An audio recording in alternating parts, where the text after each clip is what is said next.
그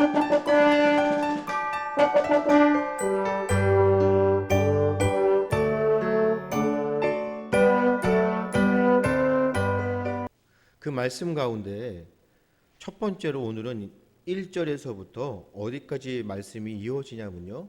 바로 36절입니다. 36절까지가 첫 번째고요. 그 다음에 37절부터 그 다음에 마지막 10장 24절까지는 다음 주에 두 번째 시리즈로 우리가 볼 겁니다. 특별히 오늘 제목처럼 고난받는 예수님. 예수님은 메시아이시잖아요. 고난받는 메시아 예수님의 그 길을 따르는 제자들. 누가복음은 제자도라고 말씀드렸죠. 이제 제자의 길을 말씀하고 계셔요. 우리가 지난주에 말씀으로 함께 나누었지만 제자라고 하였지만 아직도 예수님을 메시아로 알지 못하고 있던 그 제자들. 제자들에게 주님께서 뭐라고 그러셨죠? 너희 믿음이 어디 있느냐? 그렇죠? 내 믿음이 어디 있느냐라고 물어보시는 그 이후에 우리 그 여인을 또 말씀으로 배웠잖아요. 제자들과는 완전히 다르게. 특별히 예수님께서 뭐라고 그러셨어요? 따라 내 믿음이 너를 구원하였으니 뭐라고요? 평안히 가라. 그게 제자인 것이에요. 내 믿음이 어디 있느냐? 여기 있습니다. 오늘도 우리 쉬운 우리 성가대 찬양하셨던 것처럼 죽으나 사나 주를 위해 사는 것이죠. 제자들은요, 죽어도 주를 위해 죽는 것이고 살아도 주를 위해 사는 것입니다. 그것이 제자들에게 요구되는 바로 믿음이잖아요. 그 이후에 예수님께서 오늘 9장의 1절 뭐라고 그러셨죠? 12제자를 이제 불러서 모으셔서 부르셨어요. 수많은 무리 중에 12제자 부르셔서 그들에게 무엇을 주셨다고요? 귀신을 제어하며 병을 고치는. 이제 그들에게 믿음을 요구하셨고 그 믿음의 모습들을 제자들이 알게끔 하시고 난 다음에 제자들에게 특별히 12제자에게 능력을 주시고 권위를 주셔서 귀신을 제어하고 병을 고치는. 그런데 우리가 중요하게 보아야 할 것이 무엇이냐면 오해하면 안 된다는 것이에요. 왜 우리 한국 교회에 또 세계 모든 교회들이 변질되어 가냐면요. 귀신을 제어하며 병을 고치는 사역에 제자의 사역인 줄 알고 집중합니다. 그런데 정작 제자의 사역은 무엇이에요? 하나님의 나라를 전파하며 앓는 자를 고치게 하는 것이에요. 누가복음은 강조합니다. 무엇을요? 제자들의 사역, 사명은 무엇이라고요? 하나님 나라를 전파하는 것. 복음을 증거하고 전파하는 것이 제자의 사명이죠. 귀신을 제어하고 병을 고치는 그러한 사역을 제자의 사역이라고 생각하는 것이 아니라는 것이에요. 특별히 이것이 무엇이냐면 표적과 이적을 가는. 와, 주님의 제자들은 무엇인가 다르구나. 예수님 믿는 특별히 부르심을 받고 택함을 받은 기름 부음 받은 종들은 와, 무엇인가 다르구나라는 것을 드러내는 것이 아니라는 것이. 근데 우리 한국 교회는 특별히 능력 있는 목사님들의 그런 나타내는 모습들이 무엇이에요? 자꾸 표적 이적을 나타내는 것이에요. 얹으면 병 낫고 말씀으로 귀신을 쫓아내고 죽기의 사역들, 치유의 사역에 집중한다는 것이에요. 뭔가 자기를 드러내고 내가 무엇인가 존귀한 존재인가를 세상에 자꾸 드러내려고 한다는 것이에요. 하지만 진정으로 제자된 우리의 사명은 세상에 나가 하나님 나라 복음을 증거한다는 것이에요. 그것을 위해서 하나님께서 무엇을 주셨다고요?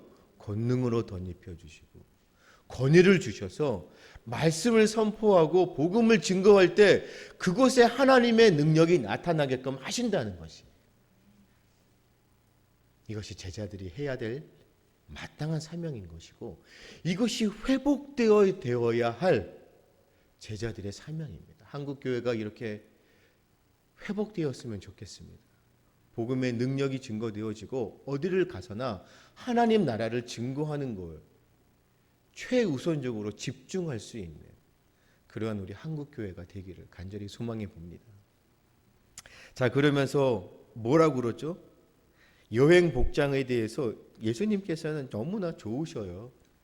제자들에게 너희들은 하나님 나라를 증거하고 나가서 하나님 나라를 증거할 때 귀신을 제어하고 병을 고칠 수 있는 그러한 치유의 은사도 능력도 너희에게 줄 것이다 라고 하시면서 권능으로 덧입혀 주시면서 특별하게 아주 자세하게 말씀하시는 게 무엇이에요? 복장에 대해서 언급을 하시는 거예요. 왜 하나님께서 우리 주님 예수님께서 제자들을 보내시면서 복장까지 그렇게 말씀을 하실까요? 아무것도 가지지 말고 지팡이나 배낭이나 양식이나 돈이나, 특별히 저는 이 말씀으로 오해했던 것이 무엇이냐면 두벌 옷이었습니다. 제자 되어서 전도의 사명을 할 때는 아무것도 가지지 않고 옷 한 벌, 단벌 신사로만 다녀야 되는 것인가요? 그래서 저는 옷에 대해서 어디를 갈 때 한 벌만 갖고 다니는 것, 그것이 오늘 말씀처럼 두 벌 옷을 가지지 않는 것이구나, 그렇게 오해하셨습니다. 하지만 특별히 두 벌 옷의 옷은요, 속옷입니다. 이게 본문에 맞춰서 말씀드리냐면은 이것은 그냥 우리가 입는 이 옷이 아니라 속옷을 이야기하는 것이에요. 그러니까 두 벌 속옷을 가지지 말라고 말씀하시는 거거든요. 그런데 그것도 똑같이 우리가 맞는 거 아닌가요? 우리가 어디를 갈 때 하루에 한 번씩 속옷을 갈아입잖아요. 두 벌 옷을 가지지 마라. 도대체 무슨 말씀을 하시는 건지, 빨아서 그것을 입으라고 하시는 것인지. 중요한 것은 하나님 나라를 증거하는 것에 집중해야 되는 것이지, 내가 선교하고 전도하는 그 하나님의 나라를 복음을 증거하는 일에 그 외의 것들에 집중하지 말라는 말씀이잖아요. 특별히 누가복음에는요, 지팡이까지도 가지가 말라고 합니다. 우리가 공간복음이라고 하고 복음서라고 하죠. 누가복음과 제일 많이 비교해서 봐야 될 것이 바로 마가복음이에요. 마가복음은 우리 집사님들 전에 제가 말씀드렸던 거 기억나세요? 제일 먼저 하나님의 말씀 성경이 기록되어 있던 복음서가 무엇이라고요? 마가복음이라.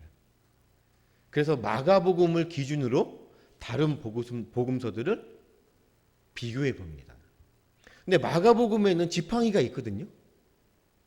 근데 누가복음에는 지팡이까지도 가지고 가지 말라고 하십니다. 그 이유는 무엇이었죠? 예수님의 그러한 모습들을요, 또 제자들의 그러한 모습들을 따르려고요, 견유학파라고 합니다. 시닉스라고 하나요? 흉내내는 사람들. 예루살렘에 또 성지순례 우리가 그런 모습들을 보려고 누구들이, 어떤 사람들, 어떤 부류들이 많이 갔었죠? 순례자들이 많이 갔었죠. 순례자들이 다니면서 그 복장이 어떤 복장이었어요? 바로 이런 복장이었어요. 단벌. 그래서 이 순례자들의 모습은 거의 행색이 거지 모습 같은 행색이었습니다. 초라한 행색. 그리고 순례자들은 무엇을 갖고 다녔죠? 지팡이를 들고 다녔어요. 지팡이를 들고 옷을 한 벌만 가지고 다니는 아주 초라한 거지 모습의 그런 모습처럼 다니면서 자신들이 누구라고요? 나는 순례자다. 보여주기 식이었습니다. 나는 이런 사람이다. 앞서 말씀드렸죠. 치유와 축기와 하나님 나라의 복음을 증거하는 데 집중하는 것이 아닌 외적인 것에 집중하는 사역, 변질되어가는 그런 제자들, 우리들의 모습처럼 이 순례자, 이런 모습들로 자꾸 사람들에게 보여주기 식으로 나타나는 것이에요. 그래서 누가복음은 분명하게 그들과 다르다는 것을 나타내기 위해서 지팡이까지도 가지지 말라고 합니다. 왜요? 우리는 저들과 다르다는 것을 보여주기 위해서. 그런데 여러분, 특별히 지팡이, 이 지팡이는요, 우리가 모세가 출애굽할 때 가지고 왔던 것이 무엇이에요? 지팡이였죠. 그래서 이 지팡이는 출애굽을 연생시키는 것이잖아요. 그래서 마가복음에는 특별히 지팡이를 언급한다는 거지. 출애굽. 그래서 출애굽 12장 11절에 허리띠를 발에 신을 신고 손에 지팡이를 잡고 라는 그 말씀처럼. 하지만 누가복음은 분명하게 말씀하십니다. 지팡이 맞아. 지팡이도 가지고 가지 말라고. 왜요? 그들과 다르다는 것을 나타내기 위해서. 앞서도 말씀드렸다시피 속옷은, 이 옷은 속옷이라는 것이에요. 두 벌의 속옷을 가지고 가지 말라는 그런 말씀. 그리고 난 다음에 특별히 오늘 우리가 읽었던 말씀 가운데 바로 5절입니다. 여러분들도 이 말씀으로 오해하신 적 없으세요? 복음을 증거하고 전도하는데 방해하거나 적대시하는 그들에게 무엇을 했습니까? 말씀처럼 옷을 털거나 먼지를 떨어뜨리는 그러한 모습들 하신 적 없으세요? 저는 이 말씀처럼 했을 때가 굉장히 많았었습니다. 복음을 전할 때 그 말씀을 듣지 않는 저들에게. 그런데 도대체 왜 말씀 가운데 이 먼지, 발에 먼지를 떨어뜨리는 이유가 뭘까요? 그 이유는요, 역사적으로 유대인들이 이방인 땅에서 돌아올 때, 이방인 지역에 갔다가 다시 유대 땅 자신의 고향으로 돌아왔을 때 먼지를 떨어뜨립니다. 그것은 무엇이에요? 나는 이제 이방인이네. 유대인들은 무엇이라고 생각했어요? 이방인들은 구원받지 못한 자들이잖아요. 우리와는 다른 민족이잖아요. 그들과 함께하는, 그렇죠? 섞여지는 것을 싫어했다는 것이. 그래서 이방인의 땅에서 돌아올 때 먼지를 떨어뜨리는 것은 이제는 나는 이방인들과는 전혀 상관이 없다는 거지. 이 말씀에 비추어 볼 때 유대인들이었죠. 제자들이 나가 자기네 민족에게, 유대 민족에게 복음을 증거하는데 복음을 영접하지 않는, 하나님 나라를 받아들이지 않는 그 유대인들을 제자들이 똑같이 어떻게 한다고요? 발에 먼지를 떨어뜨리는 것은 무엇이라고요? 저들은 이방인 취급한다는 것이죠. 그리고 곧 그것은 무엇이에요? 저들은 구원받지 못할 백성이라는 거죠. 여러분, 하나님께서요, 구약 말씀 가운데 선민, 내가 택한 백성, 유대인들을, 이스라엘을 구원시키고자 말씀하셨잖아요. 그런데 제자들의 모습 가운데는 자신의 민족, 유대인들을 이방인 취급한다는 것이에요. 복음은요, 유대인들, 지금 이스라엘 땅에만 거주하고 있는 이스라엘 백성에게 주어지는 것이 아니에요. 그렇죠? 선민은요, 지역적으로 이스라엘 백성들이 선민이 아니에요. 선민은 어떤 백성이 선민입니까? 하나님이 택하신 백성이잖아요. 집사님들 하나님이 택하셨죠? 그렇죠? 그렇기 때문에 집사님들은 하나님의 선민이잖아요. 특별히 선민이 되면서 우리 집사님들은 하나님과의 어떤 관계예요? 그렇죠. 중요한 거예요. 우리는 하나님의 자녀가 되었잖아요. 그렇기 때문에요, 구원은요, 반드시 하나님께서 택한 하나님의 백성, 선민, 자녀들에게 주어지는 것이에요. 오늘처럼 먼지를 떨어뜨려 버리는 것이 바로요, 선택과 무엇이에요? 버려버리신, 분명하게 주어진다는 것이에요. 선택받지 못한 그러한 사람들이 있다는 거지. 많은 사람들, 특별히 우리 같은 그리스도인들 가운데에서도 모든 사람이 다 구원받았다고 주장합니다. 선택되지 않은, 우리처럼 선택의 이런 교리가 아닌 일반적으로 보편적으로 모든 사람들이 다 구원받았다고 합니다. 하지만 오늘 말씀처럼 분명합니다. 아닙니다. 선택받은 하나님의 백성이 있고요. 먼지를 떨어뜨려 버리듯이 버려지는 백성이 있습니다. 구원받지 못한 백성이 있어요. 그렇기 때문에 우리는 분명하게 우리가 강조하면서 우리는 믿습니다. 선택의 교리를. 그렇죠? 반드시입니다.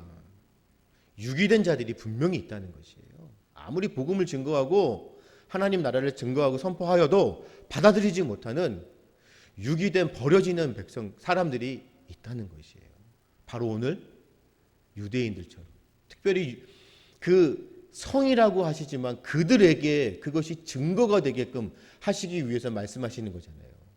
그렇죠? 분명하게 그들에게 유기되고 버려지는 구원받지 못하는 그러한 백성 사람들이 있을 것이라고 말씀하시는 거지. 이것이 은혜입니다. 우리는 앞서도 우리가 찬양했듯이 우리가 무엇이 간데 우리를 선택하여 주셔서 우리를 구원하시고 그렇죠? 우리를 자녀 삼아 주셔서 이게 은혜 아닙니까? 할렐루야. 너무나 감사합니다. 우리 정지원 집사님 그런 가운데 너무 감사합니다. 오늘 단독으로 예배드리고자 오셨죠? 그러한 믿음의 모습을요 하나님이 너무너무 이뻐하실 것 같아요. 그래서 우리 집사님에게 특별히 말씀으로 오늘 은혜 받으십시오. 도전 받으시고 그래서 먼지를 떨어뜨린다는 것이에요. 제자들이 밟는 땅은 거룩한 땅이 되는 것이에요. 하지만 제자들이 먼지를 떨어뜨려 버리고 나오는 땅은 무슨 땅이 되겠습니까? 불결한 땅이 되는 것이에요. 그래서 우리가 축복하고 주의 말씀으로 복음으로 증거하고 하나님 나라를 선포할 때 그것을 받아들이고 선택되어지는 그 하나님의 백성들이 거주하는 땅은 거룩한 땅이 되는 것이고 하나님 나라를 저주하고 하나님의 복음을 저주하고 그것을 부인하는 그들에게는 그들의 땅은 불결한 저주의 땅이 되는 것이에요. 우리가 이것을 그냥 말씀으로 보았을 때 글쎄요 이것이 맞는 인용인지 모르겠지만 하나님을 거부하는 나라의 민족들을 잘 생각해 보십시오. 복음을 받아들이지 않고 하나님을 부인하고 부정하고 저주하는 나라들을 한번 잘 생각해 보십시오. 그들의 땅이 어떠한 모습으로 지금 존재하고 있는지. 그렇기 때문에요. 유대인을 이방인처럼 간주했던 그것은요. 심판의 행위였어요. 심판의 행위. 자, 그리고 난 다음에 이어서 누가복음은 시간적으로 순차적이죠. 그리고 난 다음에 헤롯이 제자들이 사역하는 그 모습을 보고 헤롯이 너무 당황하죠. 7절부터 9절까지. 왜요? 헤롯이 왜 놀랍니까? 자신이 세례 요한을 죽였잖아요. 그런데 제자들이 하는 모습들을 보니까 어떤 사람은 요한이 죽은 자 가운데서 살아났다고 하고 여러분 이 말씀 가운데요. 제자들이 그렇게 능력으로 복음을 하나님 나라를 전파할 때 제자들의 이러한 사역들을 통해서 누가 드러나고 있어요? 제자들의 사역을 통해서 누가 지금 드러나고 있어요? 바로 예수님의 정체성이 분명하게 드러나고 있다는 것이에요. 우리의 이러한 사역, 우리의 사명을 감당하며 주님의 제자의 길을 걸어갈 때 우리의 길을 통해서 누가 드러난다고요? 예수 그리스도께서 드러난다는 것이에요. 그래서 우리는 세상에 드러나는 존재입니다. 나타내야 돼요. 제자로서. 분명하게 우리는 세상에 드러나야 됩니다. 우리가 나타나는 우리의 사역들, 우리의 사명을 통해서 예수 그리스도가 증거되어지고 나타내는 예수님의 정체성이 드러나는 헤롯이 너무 놀랍니다. 내가 죽였는데 세례 요한을 그런데 여기에서 무엇이라고 말씀드리냐면, 어떤 사람들은 엘리야가, 어떤 사람은 옛 선지자가, 8절에 그렇게 말씀하시죠. 이 엘리야는요, 엘리야가 부활해서 예수님이 엘리야가 되었다는 그런 뜻이 아니라요, 엘리야의 영이 엘리사에게 전해진 것처럼, 그렇죠? 엘리야의 영이 예수님에게 전해졌다는 그런 뜻이에요. 하지만 옛 선지자가 다시 살아났다는 그 말씀은 부활입니다. 옛 선지자가 부활되었다고. 자, 예수님의 정체성이 드러나면서 예수님의 모습들이 다 달라지게 나타나고 있어요. 어떤 사람은 엘리야의 영이 나타나서 엘리야처럼 예수님이 그렇게 사역을 하고 있다. 어떤 사람은 옛 선지자가 부활하여서 예수님이 그 사역을 감당하신다. 자, 이 말씀은요, 이사야서나 에레미야의 구약에 있는 말씀들을 인용되어지는 것이에요. 특별히 유대인들은요, 무엇을 기대했냐면 옛 선지자들 한 명 가운데 메시아, 그렇죠? 그것이 성취될 것이라고 믿었기 때문에. 그래서 이러한 모습 가운데 자신이 세례 요한을 죽였는데 예수님이 그러한 세례 요한의 모습처럼 사역을 하고 하나님 나라를 증거하니까 예수님을 보고자 했습니다. 그런데 궁극적으로 이 13장에 나타난 것처럼 헤롯이 예수님을 만나려고 했던, 보고 싶어 하였던 그 중요한 의미는 다시금 예수님을 세례 요한처럼 죽이려고 했던, 두려워했기 때문에. 자, 그리고 난 다음에 헤롯의 그런 모습을 하고 난 다음에 우리가 너무나도 익히 많이 들었던 그 말씀을 기록하십니다. 이어서 예수님의 정체성이 지금 드러나고 있잖아요. 헤롯이 되게 놀라고 있죠. 그런 모습이 전해지고 난 다음에 바로 우리가 너무나 잘 알고 있는 오병이어의 기적이 나타납니다. 자, 여러분, 예수님이 누구인지, 그렇죠?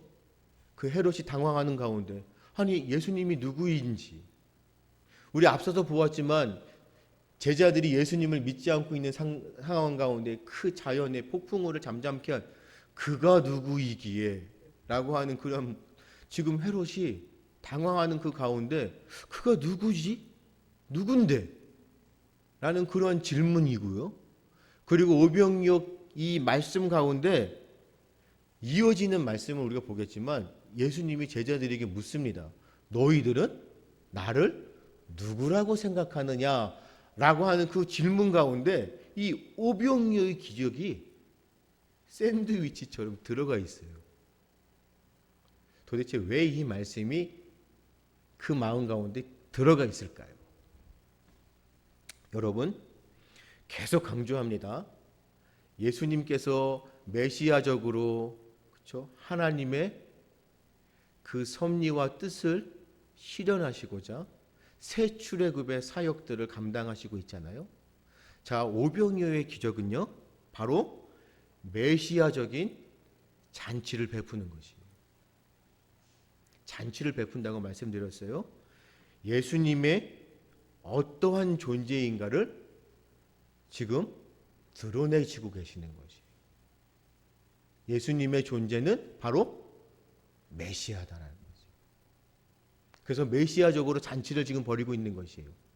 자, 5천 명을 그쵸? 가령 먹이신 사건은요, 이스라엘이 애굽을 탈출했던 출애굽의 사건, 광야에서 이스라엘 백성들이 만나를 먹었던 사건과 아주 흡사합니다.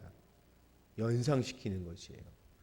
출애굽의 사건을 오늘 오병이어의 기적 가운데 연상시키는 거예요. 12바구니 부스러기.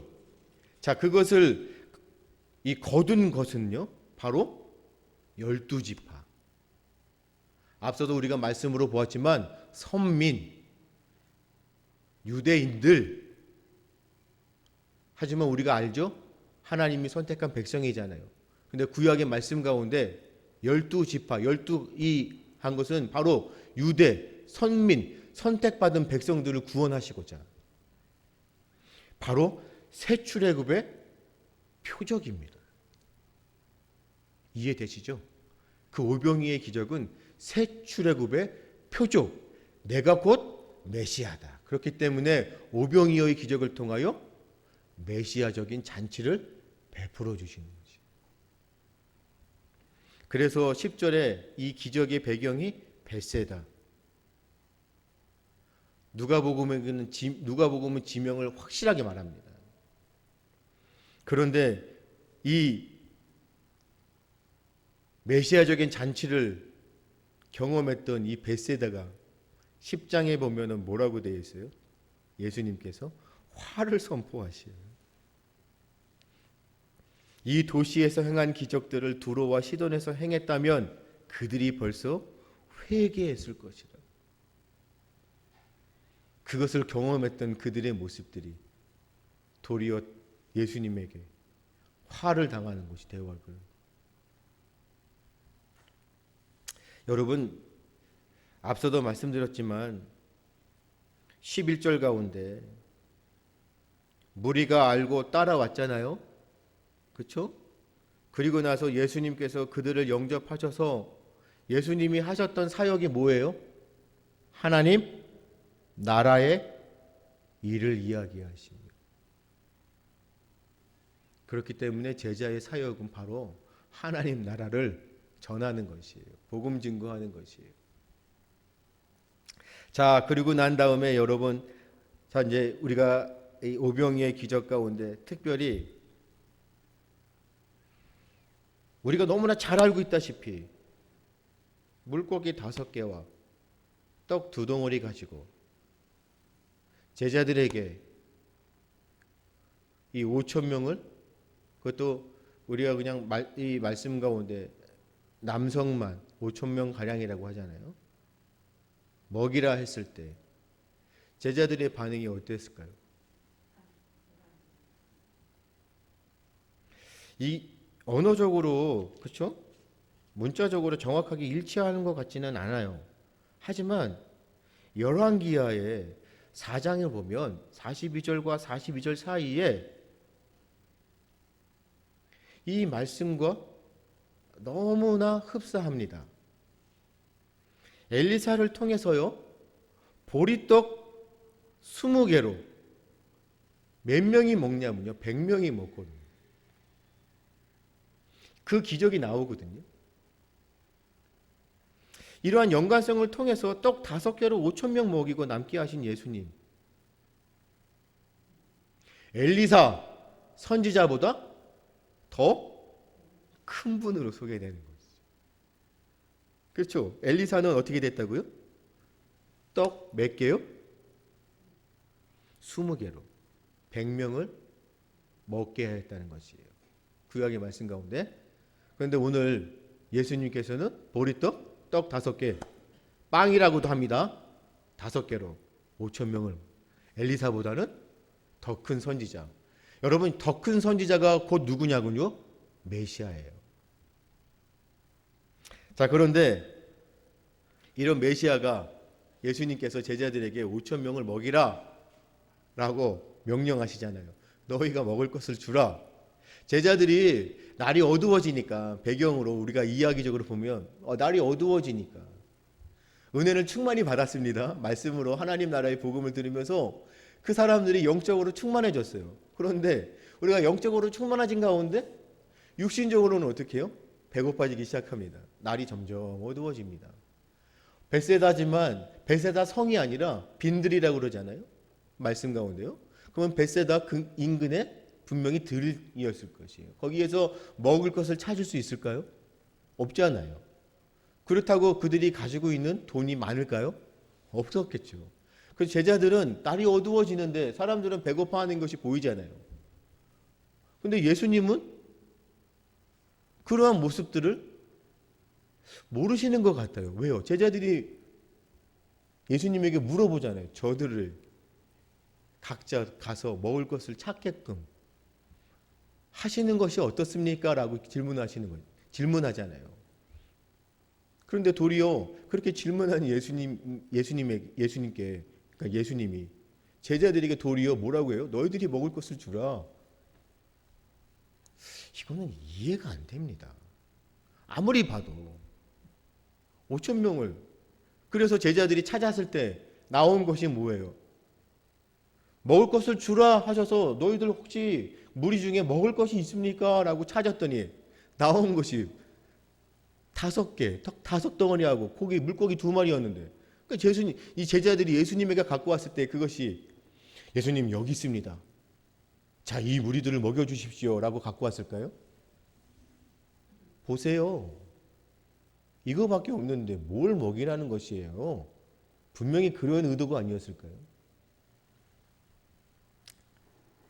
우리가 과연 이 모든 무리를 위하여 빵을 사러 가야 할까요? 이것이 그냥 원어대로 사역되어지는 그런 해석이거든요. 이건 어떻게 들으면 반문하면서 물어보는 거지만 따지는 것 같아요. 우리가 가야 할까요?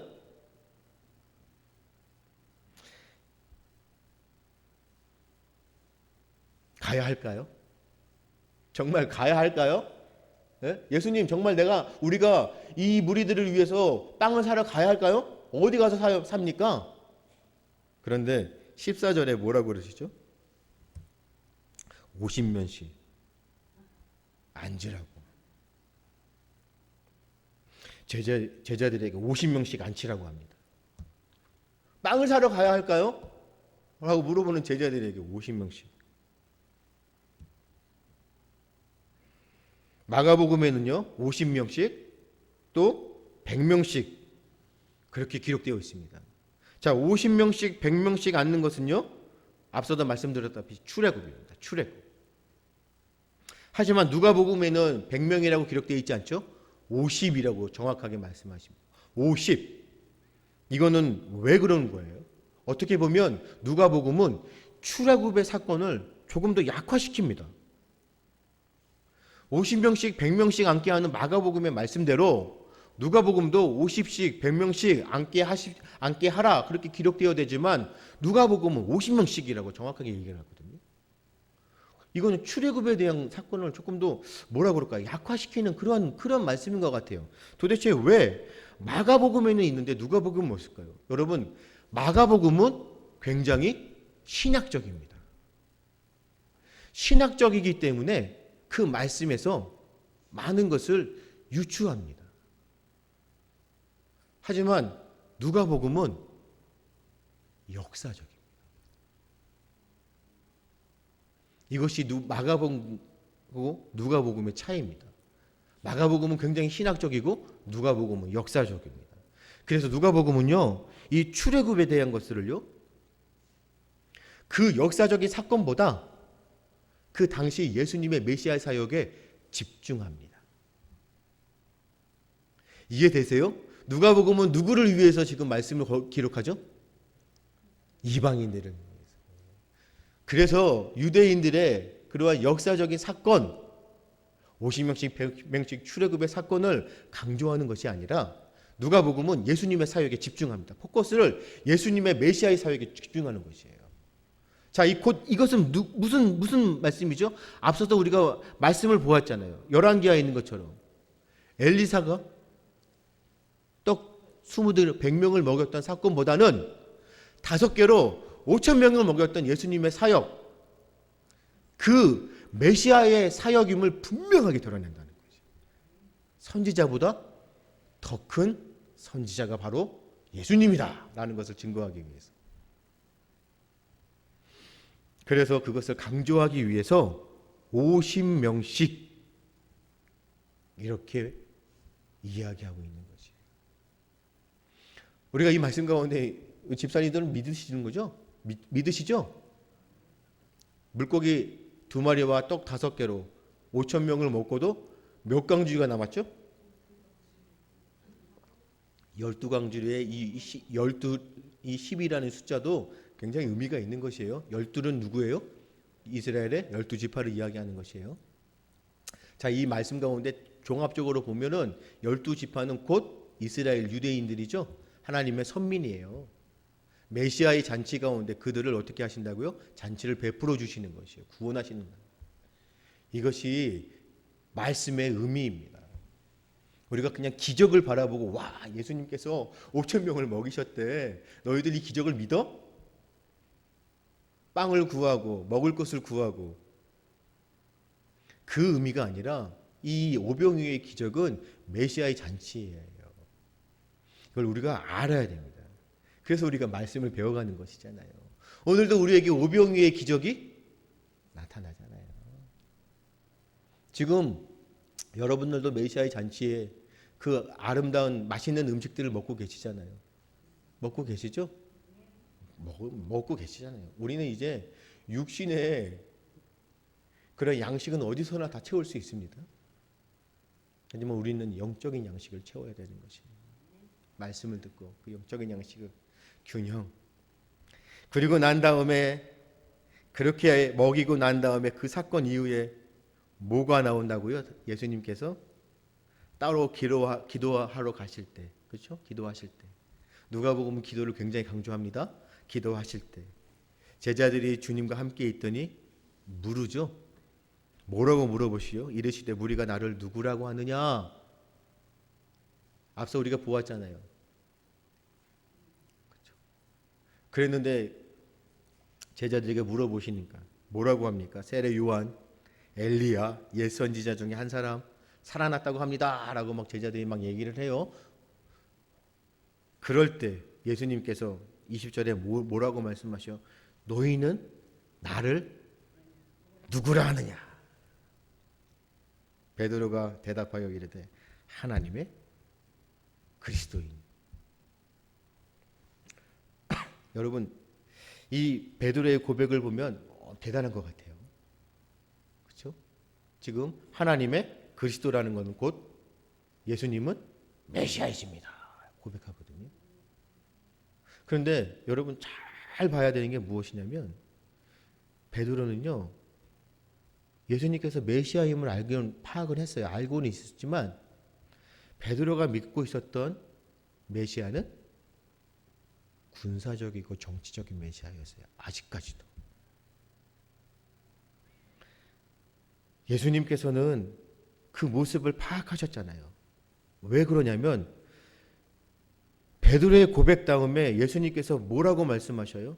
인자가 고난을 받고, 베드로가 고백했던 것처럼 메시아입니다. 정치적이고 군사적인 메시아입니다. 무리가 따르고 기적을 행하시고, 그럴 때 베드로의 고백 이어서 예수님께서 말씀하시죠. 나는 고난받는 메시아야. 너가 고백하는 메시아가 아닌 나는 고난받는 메시아이다.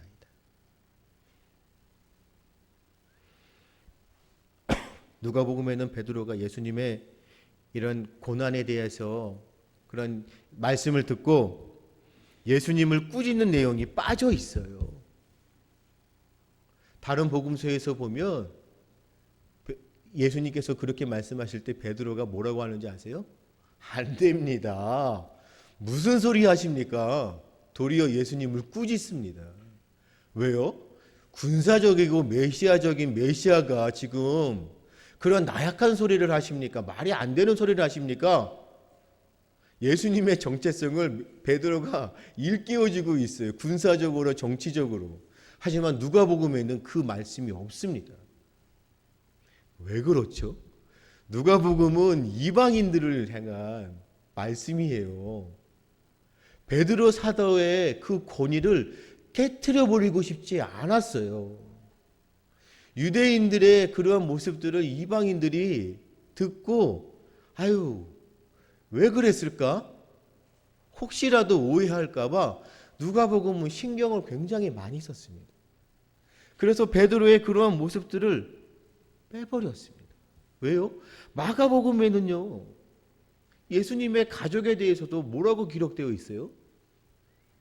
예수님이 미쳤다.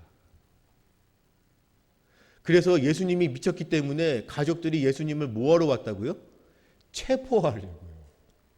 미친 사람을 데리고 가려고. 하지만 누가복음은 그 모든 내용들을 다 빼버립니다.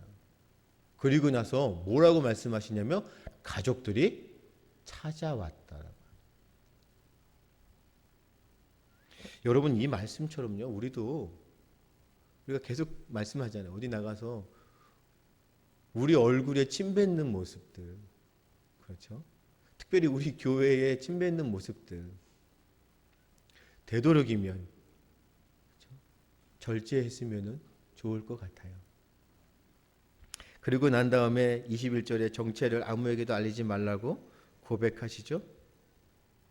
특별히 우리 23절에 있는 말씀 한번 볼까요? 이게 바로 제자도입니다. 그렇게 말씀하시고 나는 고난받는 메시아야. 너희들이 나를 누구라고 생각하느냐? 라고 하면서 베드로의 고백 다음에 나는 고난받는 메시아야 라고 하시면서 하시는 말씀이 나를 따라오려거든 자기를 부인하고 날마다 제 십자가를 지고 나를 따를 것이니라. 이게 제자의 길이에요. 여러분도 이 길을 걸어가실 수 있으시겠어요? 나의 삶에서 내가 가장 우선적으로 최우선적으로 생각하는 것에 대해서 그 마음을 철저하게 바꾸는 것, 이것이 자기 비움입니다. 내가 지금까지 생각하고 있는, 내가 최우선으로 생각하고 있는 것에 대해서 완전히 마음을 바꾸는 것. 세상적인 것에서 영적인 것으로 내 마음을 바꾸는 것. 그렇기 때문에 그렇기 위해서는 제자들에게 가장 요구하시는 그 믿음, 참된 믿음과 그에 따르는 철저한 회개입니다. 날마다 제 십자가를 지고, 여러분, 날마다 자기 십자가를 진다는 것이 무엇이에요? 우리는 맨날 고백합니다. 매일매일 고백합니다. 자기 십자가를 지고, 내 십자가를 지고 주님을 따르겠습니다. 여러분, 십자가를 지고 따르는 것이, 십자가를 지는 것이 뭐예요? 유대 땅에서 그 시대다에 역사적으로 십자가를 지고 가는 것은 무엇입니까? 나는 곧 죽는 것이잖아요. 우리가 매일매일 죽을 수 있습니까? 십자가를 지고? 반복될 수 있을까요? 이거는요, 은유적인 표현이잖아요. 그렇죠? 나의 십자가를 지고 간다는 것, 내가 죽으러 간다는 것은요, 은유적인 표현 가운데 자기 부인이에요. 나는 죽겠습니다. 내가 생각하고 있는, 내가 최우선으로 생각하는 것들, 내가 막 추구하고 있는 세상의 것들을 완전히 바꿔버리는 것이, 이것이 제자들이 해야 되는 믿음으로. 굉장히 힘들겠죠? 저도 막 요즘에 저도 막 뭐라고 말씀드려야 돼요? 그 뭐라 그러죠? 막 하고 싶어 하는 마음. 막 그런 마음이 무엇인지 아세요? 바로 비트코인. 아는 목사님들이 찾아오셨어요. 그 목사님들을 만났어요. 그런데 그 목사님 중에 한 분이 내가 비트코인을 해가지고서 돈을 벌어가지고서 그거 가지고 컴퓨터를 바꿨대요. 그때부터요, 막 집중되는 것이 무엇이냐면, 나도 한번 해볼까? 막 돈이 엄청나게 벌린다는데 투기라고 하면서도 아니야, 그건 투자야. 여러분, 마가복음이나 다른 복음서에서는 우리가 이 물질, 돈에 대해서 그 마음을 쏟지 않으면 된다, 우리가 조심하면 된다라고 하지만 누가복음은 뭐라 그러죠? 물질은 악이다 라고 하죠. 제자들은 돈에 관심을 가지면 안 된다. 자기 비움.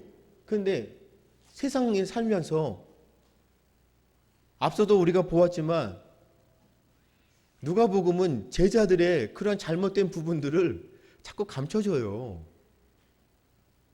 우리가 나중에 지금 말씀 마지막으로 보겠지만 우리도 인간이잖아요. 연약한 인간이기 때문에 자꾸 내 십자가로, 나의 십자가를 지고 주님을 따르겠습니다. 자기 부인하면서도 자꾸 나의 관심, 나의 집중하는 것이 자꾸 돈, 물질, 돈만 조금만 있으면.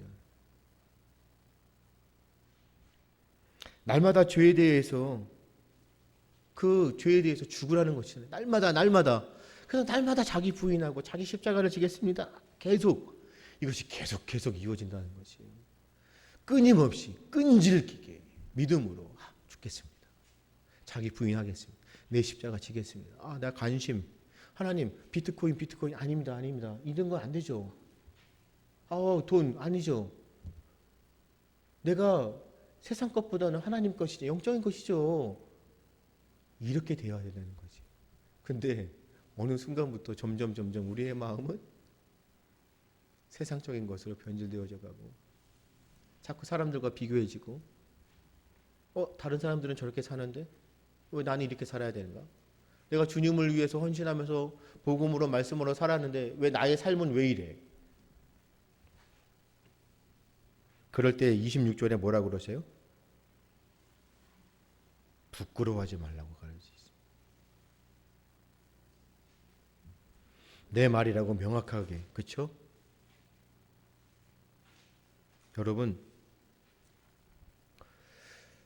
우리는 부끄러운 구원이 아닙니다. 그렇죠? 우리는 그 가운데에서도요 영광스러운 존재들이에요. 하나님의 그 능력 가운데 은혜로 우리가 날마다 자기 부인하고 나의 십자가를 지고 주님을 따르는 그 길이 힘들지라도 주님께서 우리에게 주셨던 그 복음의 말씀들, 진리의 말씀들을 부끄럽게 생각하지 않고 그것을 명심하며 살아갈 때에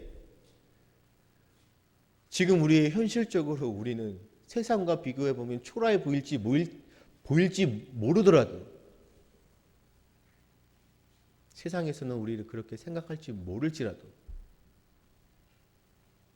하지만 현재적으로도 미래적으로도 장차로도 우리는 우리의 영광과 비교될 수 없습니다.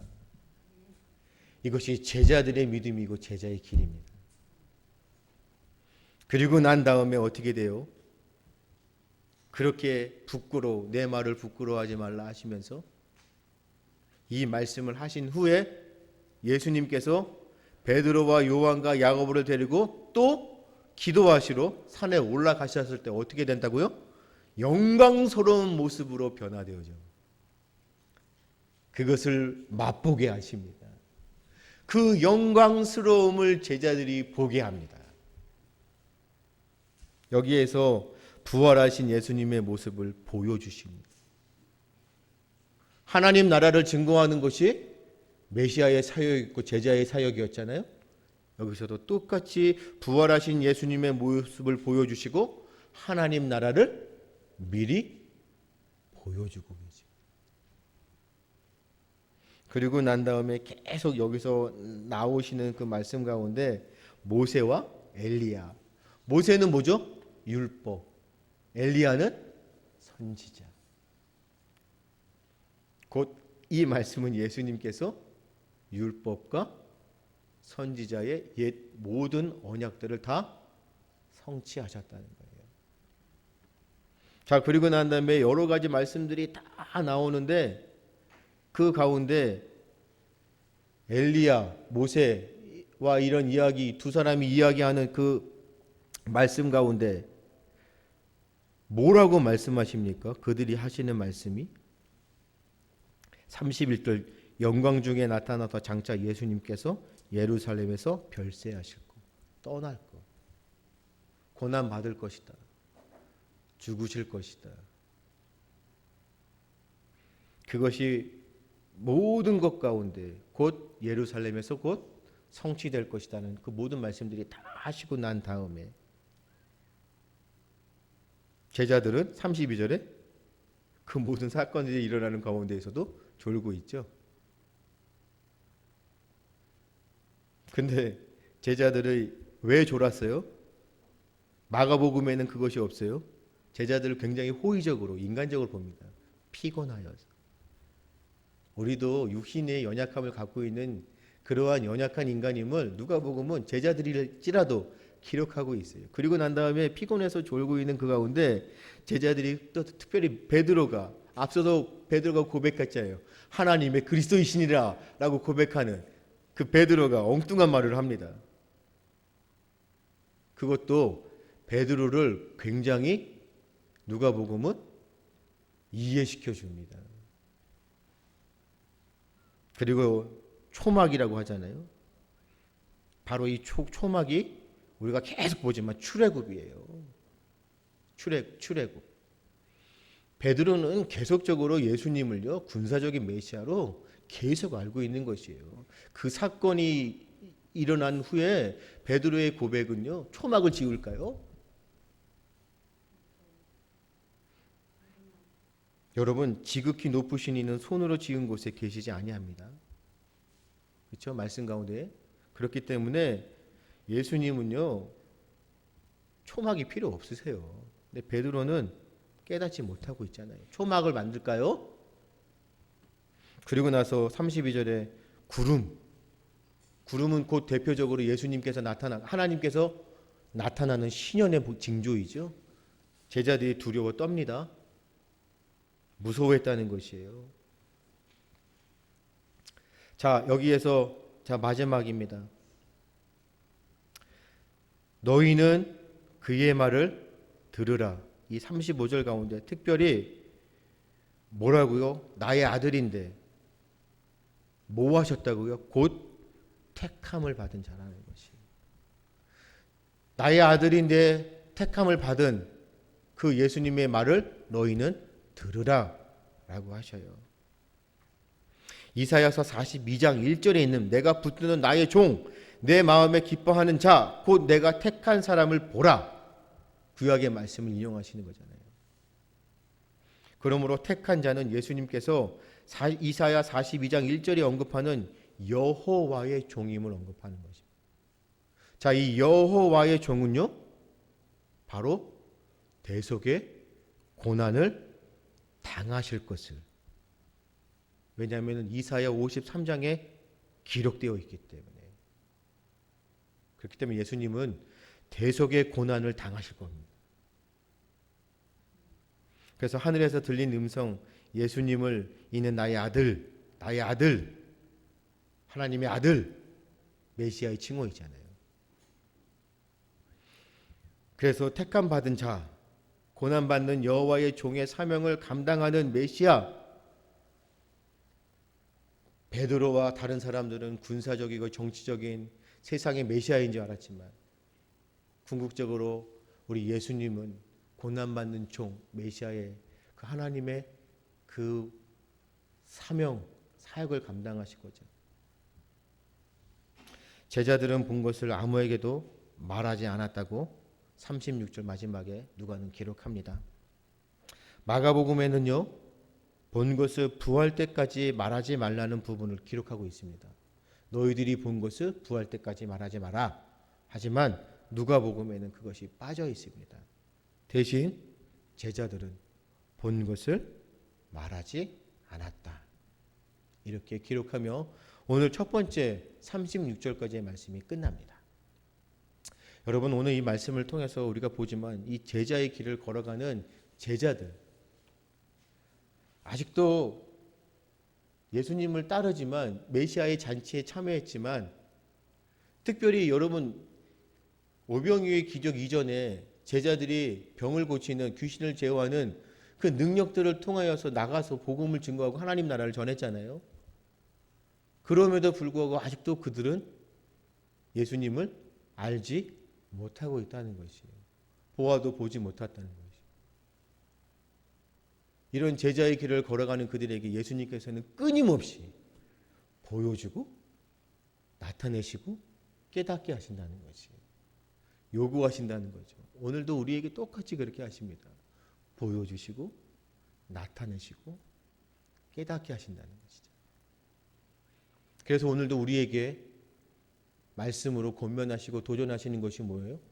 제자의 길을 가려면 바로 뭐였죠? 아까 우리가 9장에 있는 말씀 가운데 자기를 부인하는 것, 23절에 있는 것이죠. 제 십자가를 지고 나를 따르는 것. 오늘 말씀의 중요한 핵심이 바로 이것입니다. 제자의 길은 나를 부인하고, 자기를 부인하고 나의 십자가를 지고 주님의 길을 따르는 것. 그 가운데 영광스러운 주님의 그런 은혜와 은총을 맛보시는 여러분들이 되시기를 주님의 이름으로 축복합니다.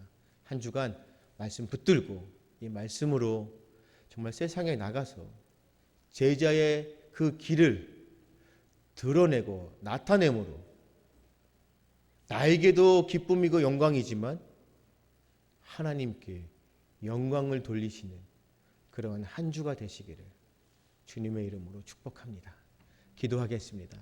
아버지 하나님, 누가복음에 있는 말씀을 통해서 또다시 배웁니다. 제자의 길을 간다고 하면서도 아직까지도 나를 부인하지 못하고 나에게 주어지는 십자가를 지지 못하고 주님의 길을 따르지 못하고 있습니다. 온통 나의 관심은 나의 것이었습니다.